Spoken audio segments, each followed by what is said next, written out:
So you say it's not the main thoroughfares we should be worried about. Yeah, the interstates, the main roads, but if you think about school systems and school buses, where do they go? They go into neighborhoods, so they're going to be on the secondary roads and the school parking lots and sidewalks. Those are the ones that'll be most susceptible to black ice, and that includes your driveway, your sidewalk. So it's those areas, but you head out to the main roads and the interstates, they're going to be fine. They're all dry right now, but those back streets, you know, the moisture kind of lingers there because there's not a lot of traffic, especially overnight. That's when we'll see the black ice form. It won't last long because as soon as we get above freezing tomorrow morning, the sun gets up, it'll start thawing everything out. Late week, we'll see a significant warm up going into the end of the week. The good news, most of the precipitation has come to an end. We still have a few flurries over towards the Raleigh area. Raleigh picked up anywhere from 1/10 to 1/2 inch of snow this evening. We talked about the black ice. Typically, it's due to melting snow. We didn't have snow. We just had rain that lingers for most of the area. And because it's so dangerous, it looks like a wet spot, but it's actually ice. So if you see something that looks wet tomorrow morning, go ahead and slow it down. Let off the gas. Don't hit the brake. Don't steer out of it.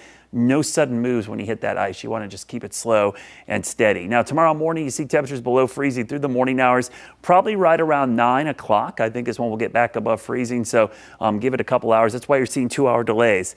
Kind of lines up with where the temperatures are going to be back above the freezing mark. There's those overnight lows just for perspective. Again, this is the lowest temperature all night. The hourly temperatures actually go back up. So stay bundled up tomorrow morning. Slick spots on those parking lots, those bridges and overpasses, and any on the side roads that aren't completely dry, like our parking lot got some big puddles out that will likely freeze up tonight. Also, so cold tonight, make sure you protect people, pets, and your plants, the tropical plants.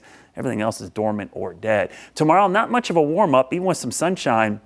It might be a real struggle to get back to 40 degrees. If the clouds linger, that could actually keep temperatures cooler than that. But all the moisture is out of here. But you see those temperatures tumbling during the overnight hours. The dip in the jet stream bringing us to cold air retreats briefly, so we get a late week warm up by Thursday, Friday, Saturday. But then end of the weekend, another dip develops over the northeast, and that will cool us back down, and we'll likely see these below average temperatures lingering in the northeast and into the Carolinas. But then we go longer into the long range. We should start to see temperatures moderate a little bit, maybe that week before Christmas. The average high then is in the low to mid 50s, average lows in the low to mid 30s. But notice maybe some warmer than average temperatures. Just near average would actually be a warm up for us right now, as cold as this first week of December has been. Let's take a look at that forecast. Your Jerry Hunt Supercenter 7-day heads up for that black ice tomorrow morning. It will get out of here pretty quickly. High of 40. Late week temperatures in the 50s, but by Saturday we could jump to 60 ahead of that Arctic front, which will bring us much cooler air going into the beginning of next week.